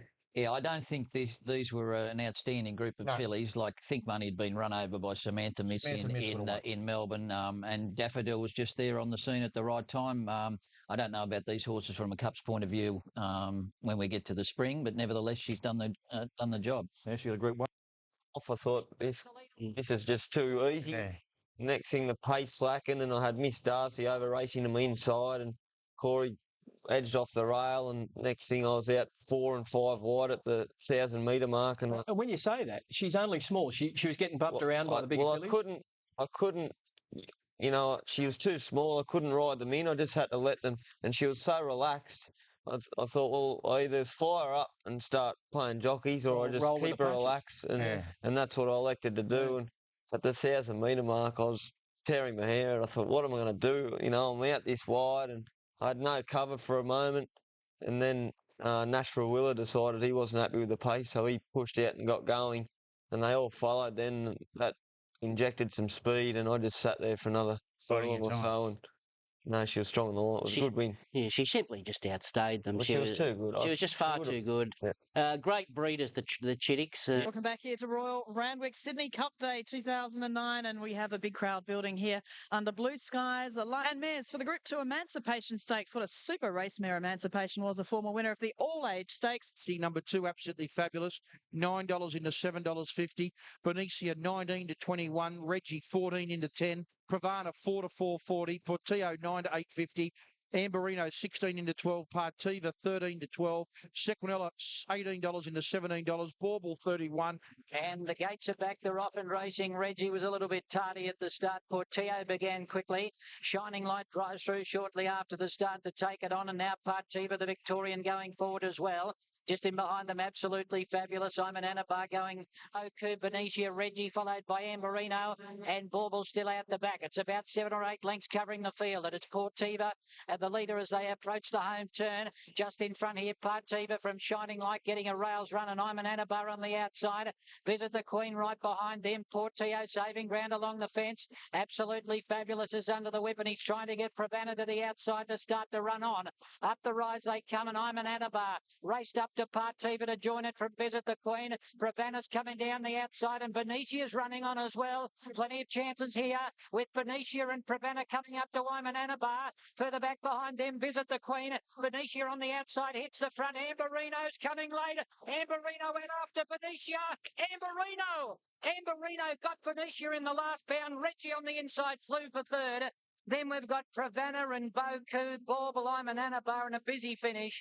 Followed further back behind them next by Visit the 5.97, the final 600. There are the English interims on your screen. 12 champagne ones. The Molten Shandon, and something that you do enjoy, a Molten Shandon, and also a Bunhattan Rain. $2.15 into $1.90. That's given tickets, I think. Juicy Yachts, $3 now for tickets. One more, no more, 13. Choice Star Steen into $1.85. A huge go here for the favourite Manhattan Rain into $1.80. Mark Sheen, the sporting bet market mover, Manhattan Rain, $2.15 to $1.80. I didn't think there was much between them. The punters think it's a one-horse race. Well, tickets jumped brilliantly again, but he's going to go back in the early stages, and Manhattan Rain, the favourite, jumped out quickly and took the lead. Now, One More, No More showing a bit more speed today. He's up there vying for the lead now, easing back, in fact, and Pearl of the Sea went past him, so One More, No More goes to third. Then we've got Tickets back fourth along the inside, followed by Choice Star and Perfect Rhythm last of, and it's Pearl of the Sea on top, led by a neck on Manhattan Rain, who was heavily backed into odds on here on track. Tickets is third on the rail, and he's still pulling double. Then One More, No More, Choice Star, and Perfect Rhythms last of all. At the 600 metres, and the leader, Pearl of the Sea. There's been very little speed on here. Manhattan Rain's on the outside, riding shotgun at the moment. Here's Choice Star taking off from the rear. He's whipping up quickly, 3 wide. Tickets is right on the leader's back, and he'll get a run here as Pearl of the Sea's left the fence. Then One More, No More, and Perfect Rhythm last of all. Into the straight here, and Pearl of the Sea is tackled by Manhattan Rain, but Tickets got the saloon passage. And these two do battle again. Tickets on the inside, and on the outside, Manhattan Rain. Tickets has just got a slight lead for the moment, and One More, No More comes along the inside, and One More, No More claims to go, and he races away and upsets the favourites. One More, No More lapping up the 1600, won it from Tickets and Manhattan Rain, and then we've got Choice Star and Pearl of the Sea fighting out fourth, and last in was Perfect Rhythm. Oh, enormous satisfaction there for Jason Coyle and the Patnack team. I think Bruce Clark's going to grab him straight away with the win of One More, No More, Bruce. Jason Coyle, a fantastic result for you. We spoke just before the race, and you said how patient you've been in mapping this race out. It's a triumph for Nathan and for Patnack Farm. Congratulations. Yeah, outstanding. She's outstanding. Rode the treat. Thought we were in a little bit of trouble coming to the turn, but excellent. What does this mean for not only yourself, but for the whole team at Patnack Farm? I think it's been a long time coming, and hopefully it's the first of many. No doubt it will be. You said before this was the race you really targeted this horse for. Yeah, the whole time we've always looked at the mile, and today I think it proved it. He's a very strong 2-year-old who's only going to get better. The tempo came in 36.06. Yeah, it's all through the English Easter sale by Crestfield Stud, and this horse is out of Parlia, as we said, a stakes winner here on this day in the past, and what a wonderful. Into $12 bill. The money yesterday was for Manhattan Rain, $2.15 into $1.80. $800,000 yearling, one more, no more, a half elation to Dr. Green. Richie Cunliffe told me that beat tickets and Manhattan Rain. He's well known, isn't he, in the spirit of Nathan's buying? One more, no more. I don't think that's part of his vocabulary, though. No, it was that day. But no, generally it's not. Where was he yesterday? He was over in China on business. Okay. Very unfortunately, he wasn't there. But, hopefully in months to come, he'll be back home. Had a chance to have a chat to him? I have. I spoke to him after the race and he was over the moon. A lot of the time, trainers find it hard to ring the owners when they go bad. I suppose it would have been one of the more enjoyable phone calls. Boss, one of Group 1. Yeah, no, he was very excited, as we both were. So I think Nathan's he's put a hell of a lot of money in, and there he is. That's when Mark Watt, I think, won at was it Rose Hill? That would have been Rose Hill when we knocked off Manhattan Rain again. Yes. Were you tempted to go the slipper route, or did you always thought this horse would be like 14, 1600? Look, I think every 2-year-old that shows ability, you have to pencil in the slipper. But we sort of looked at it early on and said, our best bet is to go to the, head towards the longer trips. And it's a bit. Any ideas on that yet? Look, we're going to look on that yet. We're going to look Caulfield Guineas. Samantha Miss come out and run third in the Cox Plate last year. I don't think it's out of his realm. The two horses we beat yesterday were probably leading into the race. Two best colts running around in Australasia. Now he's put 4.5 on them. I think it's exciting next time we bring him in. Very impressive. What about the goals? To Manhattan Rain, he had to come out the barriers. He got half past there, and that was interesting about the 1200-metre mark.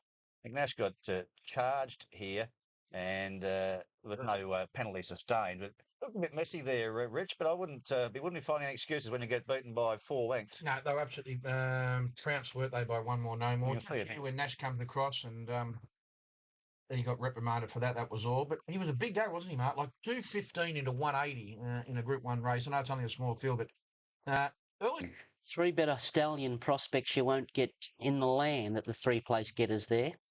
This horse has always promised when he got to the mile he'd do something like this. I was worried about the tempo of the race, so just put me off a little, but he pulled through just with his strength. He's a star. I think he'll be the best of all the 2-year-olds come the spring. Really? I really do. Right. I hope you're right. Look, the way you've turned this place around, Richard. I suppose you got on the phone and wanted your bonus performance last night, did you? You be quiet and stop being a fool. He's a beautiful colt, this. I'll tell you. He's a lovely horse to look at, and he's a beautiful balanced horse. And, he's just been crying out for a bit of ground, and he's gaining experience with every start. And he just put it together yesterday, and he lapped them in the end. He was 4 lengths clear of them. He's a horse that you'd look at and say he's an obvious Derby horse, but he's also an $800,000 yearling with stallion potential. Do you want him to win a Derby? Probably not now. You want him to win a Caulfield Guineas, like everyone does. And then go to a Cox Plate, perhaps. Okay. Yeah. Yes, well, it's good. It's good to know that Richard's talking with these people, because Jason Coyle this morning said Caulfield Guineas #1, but don't rule out a Cox Plate 2040 at the Valley. What would that do to the cost of this horse being bought by a stud? After those, the first 3 go. Jumped on Takeover Target last week. Bad barrier, vision and power. He's got to be left right. By Dana Singer, this horse, of course, won the Rose Hill and the Randwick Guineas. Himself was 8th in the Derby. I think he needed to draw a perfect gate from out there. This is the one they've said, we're unloading. We can't get square, we get something back. And the favourite, Who Got You? Rockin' Michael Rod, very heavily back. Down the board in the second of the Group 1s this afternoon. Of course, this afternoon, this is the Emirates Queen Elizabeth. Vision and Power, $9 into 8. Triple on a 31. Pompey Ruler 13. Serrera 41. Giro Valley 51. Largo Lad at 16. Road to Rock 41. Zarita 41. Miss Marin 41. Who Got You 260 into 235. Roman Emperor $13. Metal Bender at 15. Sousa $9.50. Predatory Price of 14. Racing in the Queen Elizabeth, then Pompey Ruler and Sousa began quickly with Miss Marin. Zarita starting to roll forward. Road to Rock from gate number 1 was out of the stalls well, and there goes the Derby winner Roman Emperor starting to roll forward as well. Predatory Price in midfield, so too Who Be Got You. Metal Bender's going forward today. Not going to ride him right back. He's going up into about 6 or 7 spots. They've got him posted pretty wide. Then Douro Valley, followed by Triple Honor Vision and Power from that outside alley. Rawilla's got him over one off the rail. Largo Lad was next, and Serira's out the back last of all.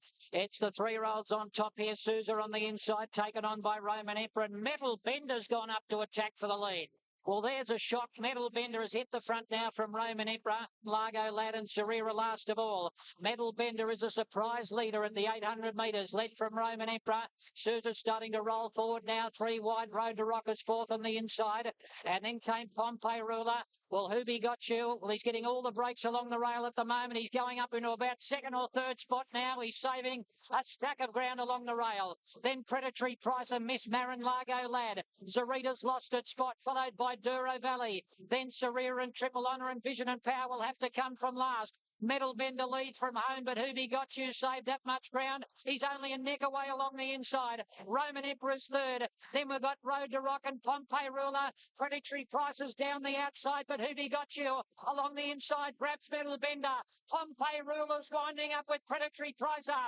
Pompey Ruler raced up and got the lead. Road to Rock's there as well with Predatory Pricer. Serira flies along the fence, but Pompey Ruler wins it from either Serira or Metal Bender. Then Predatory Pricer.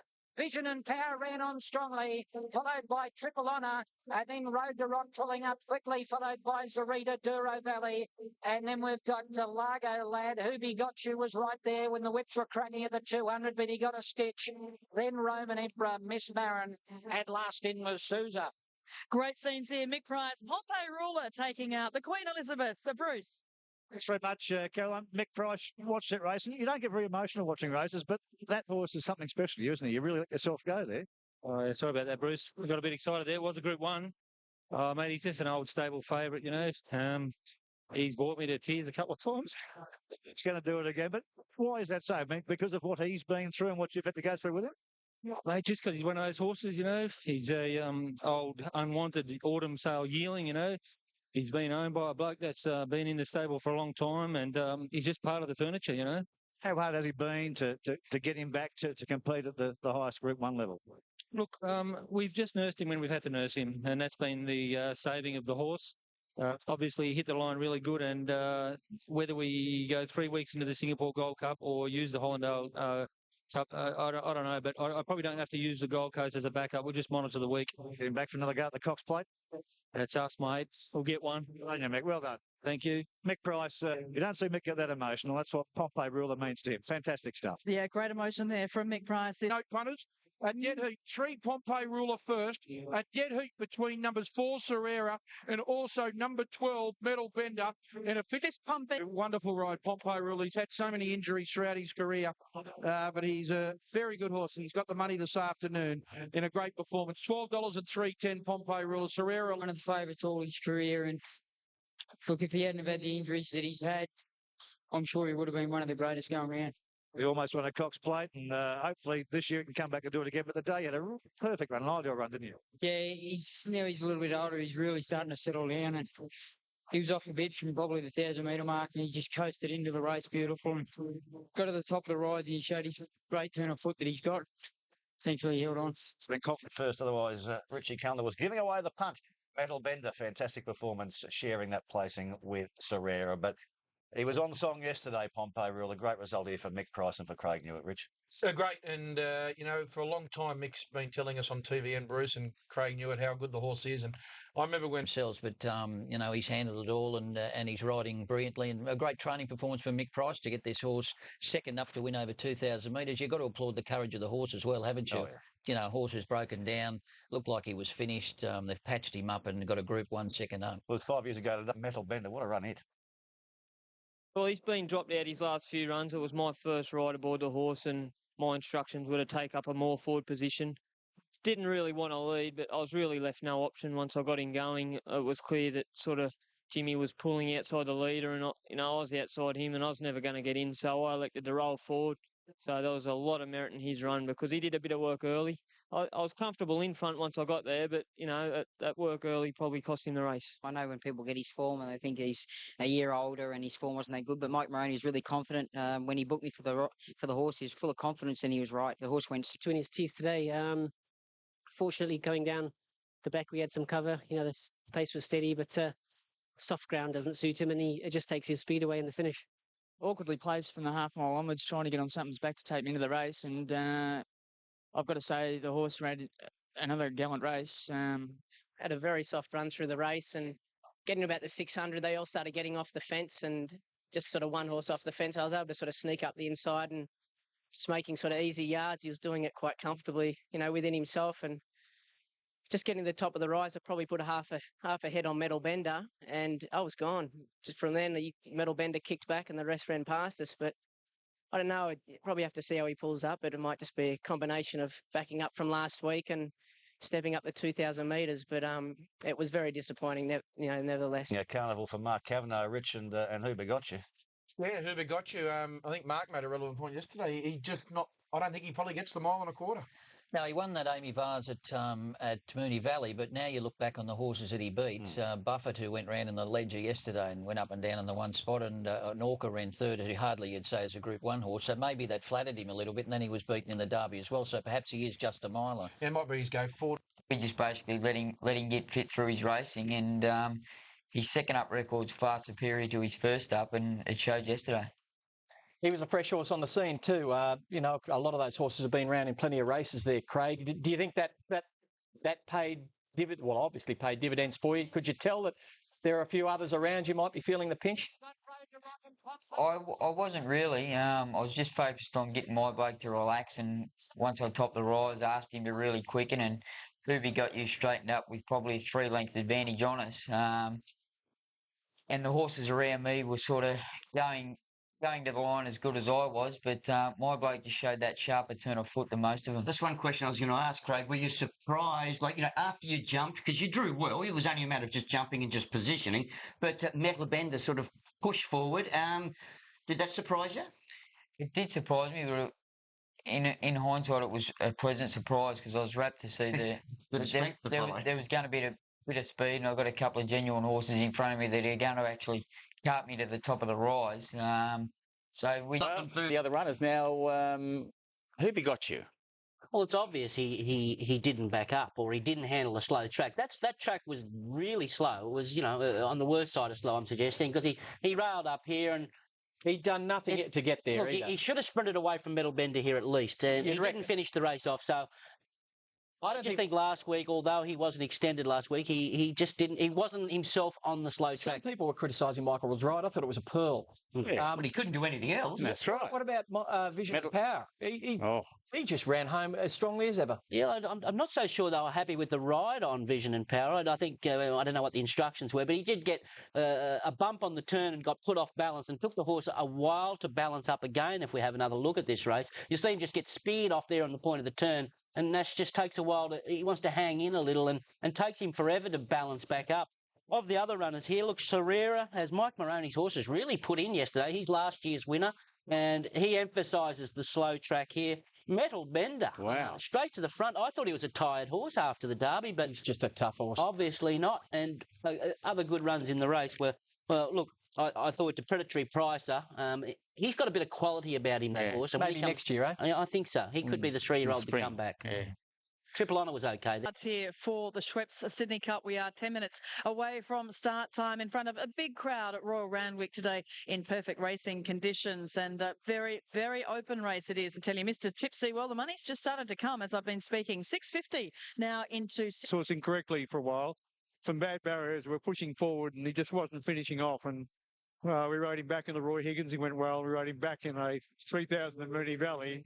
Immediately inferior race, but he's racing much better if you give him a chance. Oh, Clay came from Aston. No starters yet.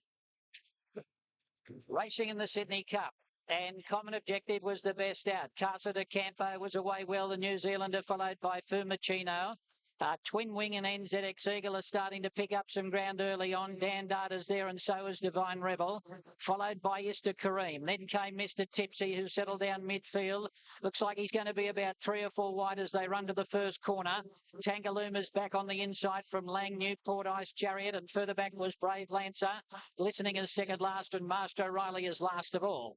As they come up towards the home turn for the first time, and Fumicino has gone up to hit the lead. Right behind them, Tangaluma and Ista Kareem, a couple of lengths to Lang and Newport. Glistening was further back, Brave Lancer second last, and Master O'Reilly is back last of all, spotting the leader 12 or 15. And the leader at the 800 metres is Fumicino. Common Objective is second. Right behind them, we've got Casa de Campo, followed in the centre by Divine Rebel and Twin Wing, and sliding up past them to go to third now. Mr. Tipsy was next from NZX Eagle, and then came Dan Dart. Ice Chariot was next, but he's had a tough run. Then Tangaluma, who comes off the bit. Ista Kareem looking for room in the centre. Lang's around the outside from Newport. Master O'Reilly about to take off. Still a long way back with Glistening and Brave Lancers last of all.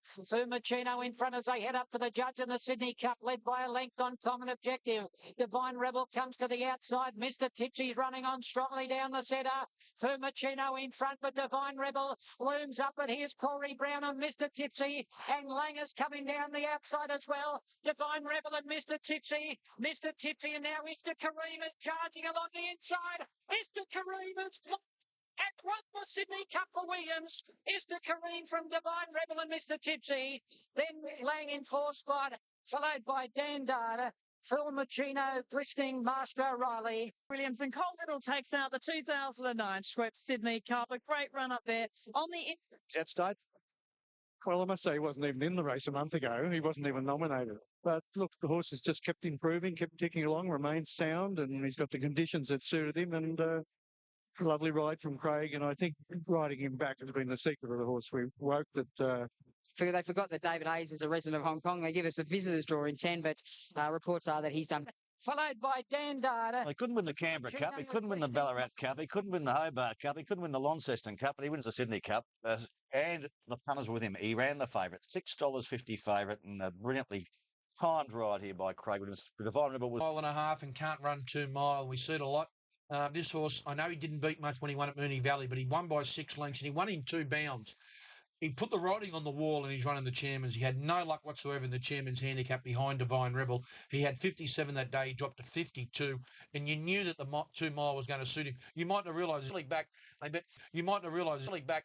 They bet $14, Bruce, on Wednesday afternoon, and bang, he started $6.50. Because all the readers of the number one. He's a rising 9-year-old, but there's a few horses that have been like the County Tyrone was no spring chicken when he got the biggies in the Sydney Cup. Well, he had 6 goes at it, didn't he? Along the fence. He's just the strongest stayer on the day, Ronnie. For sure, and he has to be a great trainer, Colin Little. He's turned Blue Tigeroo around and won a BMW. He's got this horse probably as a 7-year-old and turned him into a Group 1 winner. He's had horses like El Segundo going right through winning Group 1 races, and I'd suggest he'd only have 25 or 30 in work. He's just a marvellous trainer to get this horse focused, a rising 9-year-old. Set him for this race. He's already had 4 goes at 2 mile and only run 1/3. I'd say this is his first 2 mile run for the final Group 1 of the AJC Autumn Carnival. This is the Daily Telegraph all-age stakes that is on in 10 minutes, Rich. Yeah, and I'm glad to say Carol the shoulder, $6.50. Number 2, All Silent, $6. Light Fantastic at $12. Marasco, 14. Swick at 17. 6 is out. Dan Lee, $7.50. Master Assassin, 14. Royal Discretion at $16. Mr. Baritone, 61. Forensic, $7.50. Hot Danish, love them. $7 into $6 for Hot Danish. If he just can swim like his mum did, she was a wet track champ in Queensland. Yeah, well, I think he's had 1 on the soft for a win, so he shouldn't have any worries here in Master Assassin. Has been a super day for the Melbourne trainers here. $10 into 5. Outright favourite now. So a bit of money comes for it. They're all in. They're off and racing now. Hot Danish began quickly on the outside. Royal Discretion going with it early, and Master Assassin was away nicely. So was the Grey Light Fantastic. He'll settle 4th on the inside from Friday Creek. Illuminate settling trailing just behind them about midfield from Dan Lee. Racing to Win going up outside them 3 wide, followed by Mr. Baritone. And then Marasco, All Silent, was next to half a lengthing it now. Master Assassin behind him. He won't settle. He's showing the head around fiercely. Like Fantastic, getting a beautiful run to go up to third now. Then Friday Creek, followed by Illuminates, Racing to Win. Danley is midfield on the outside of Mr. Baritone. And then came Marasco, followed further back by All Silent. He's hemmed away in between horses, followed by Swicket Forensics. And last of all is back off at the 500. Royal Discretion by a length now, and Hot Danish and Light Fantastic. It's waiting for an inside run. Then Mask Assassin, followed by Friday Creek, Illuminates, and Racing to Win taken to the outside. It's Royal Discretion in front, led from Hot Danish, given full rein now. Light Fantastic on the inside, and then Master Assassin Racing to Win. Marasco, All Silent, can't get out. Royal Discretion in front, Light Fantastic and Hot Danish. And now Dan Lee's driving through, but Light Fantastic on the rail. Dan Lee is flying. Dan Lee! Dan Lee won it. From Light Fantastic, Photo third, Royal Discretion or Hot Danish, and then Mr. Baritone Illuminates. All Silent didn't have a great deal of luck. From Racing to Win, Marasco and Swick, and further back behind them next, back off Friday Creek. Master Assassin over-raced all the way and didn't finish it off, and Forensics, well, she doesn't like the wet, and she finished at the back. A winning double for Damien Oliver. Danley, what a great training performance by Chris. Colours down the outside, the checks and the purple sleeves. And Damien Oliver has ridden Danley to success in the Group 1 All Age. What a wonderful training performance. Second up after 12 months off at Wait for Age. And D. Oliver, he did it last year. He's done it this year. He's made the last close for the Miners. But Dan Lee's your winner, and D. Oliver gets another one here, another Group 1. We'll see if we can... No, it's great to see it work out that way. It was outstanding. Well, it's been the long process to get him back to the race and be competitive in Group 1 like this. Oh, just plenty of care and attention. He's had bad legs and some serious setbacks, but staff done a lot of work with him. What sort of work do you have to do with a horse who's got these issues? Or does that be on the target? Probably now that he's won today, Wait for Age race, it's going to put his weight up a little bit, but doing the 10,000 would be perfect. Good on you, Chris. Danley by Mudjahid, who's the son of Danzig, out of a Dr. Grace mare, Graceful Lily. Look, he'd already won the QTC Sires Produce at 2, the Group 2, the Group 3 South Pacific Classic and the Liverpool City Cup last year, and had that great run in the Galaxy. First up in nearly a year when he was second, of course. Yeah, he's always had a lot of ability, this horse, but injury sort of interrupted his career. But he put the riding on the wall last start. It was a great run and didn't enjoy much luck. But today, off a good draw, we had a beautiful run. And he was really tough at the finish. He dug in. Discretion or Hot Danish. $7 out to 8. Dan Lee home in 23.03. Fastest last 400 metres of the day. Great sense of timing there by Oliver to produce him to beat Light Fantastic, Brave. So too Royal Discretion. Best horse won. Chris, the best part is, we know he's had his injury worries and all that, but first up, it was a handicap over the 1100. Second up, Wait for Age, 59, 1400 metres. What kind of preparation did you do in the 3 weeks between the runs? Well, not a lot of what we would normally do. You can't panic and try and get them get extra fitness in because you end up flattening them. So fortunately, when you've got a good horse, these things are possible. And I think that's been the recipe to his success and his comeback. He's obviously a very talented horse. Do you look at the spring with him now, Chris, or do you press? Do you look at the spring with him now, Chris, or do you press on? I would definitely press on because a horse front of near the winning post. There's punter out the front. Gee, looks like you. Is that fast motion or slow motion? That's the saddest thing, Bruce. It's not a slow. Everyone thinks it's a slow mode camera. That's as quick as I go. Were you a bit excited? You were just going to look for Chris to shake his hand, weren't you? All I was doing, Mark, as a supporter and an encourager of thoroughbred racing and being friends with Chris, I was just excited for him, and I may have had a peanut on it. Well, that's tough as they come, Bruce. Been in work a while, had a lovely run. Probably fence is not probably the place you want to be, and the winner just had the softer run just inside us, but how brave was he? Jumped very well and able to sort of get across. Took us a bit to get to where I wanted to be, but Gizzy was going in the straight, fought on very well. Quick back up, she backed up well. Back to 1400, suited her a lot better today, and she tried her heart out. She's probably, she goes good on a slow track, but probably just holds her back a tiny bit, but take nothing away from the other horses that beat her. They were a bit too good for her on the day, but it was a great effort. They may have had the momentum up and probably won, but the winner showed a very good turn of foot late, and I think that's probably what told in the end. And there's got to be some real training performance, doesn't it, this, Chris Waller? Yeah, it's a great training performance and another fresh horse on the scene too. I think the last day of the carnival, you can start to see a few horses that haven't had a hard carnival, that are fresh up. You know, they've had a good day. No, it's a very good training performance. Like he went from the Galaxy after probably a year off, and then had to go to 1400 second up. Hardly an ideal preparation, but he pulled through there after a good ride from Ollie. I think the soft tempo. Look, I reckon they come through the first 800 in over 49 seconds, which is unheard of in a 1400 at Randwick. So the back markers had no hope here. I think. Crossed. We've been prone to running over the shorter trips for quite a while now, and I think that run yesterday just goes to show walk back in trip. And Mick's made that no secret either. Like he actually said to Bob Scarborough, "Look, I'm convinced he's a sprinting sort of horse. I'd like to train him like that." Yep. Initially, his first preparation, we actually thought he'd probably run a mile and a quarter. Just the way he raced, the way he relaxed, everything showed us the signs that he would. But in the end, he just he couldn't handle the workload to get up to that stage of the racing, and I just think kept up a turn of foot. Ronnie, did Hot Danish just take the effects of perhaps the Doncaster? No, all she's taken effects of is wet track self. She's she's a dead set, good two horse. She's just explosive on top of the ground. When she hits the wet, it dampens her explosion, explosive turn of speed that she's got. She still raced well all through the carnival, but just hit the wrong tracks. There's no doubt. Silent was he looked at tempo probably played against back him, from a mile and a slowly run 1400. Same with Marasco. I thought Marasco went good, and I didn't think I'll finished off just the last 50 metres. It's the story of his life. I know that, but you know what? You can never catch him, but he will win another big one. Just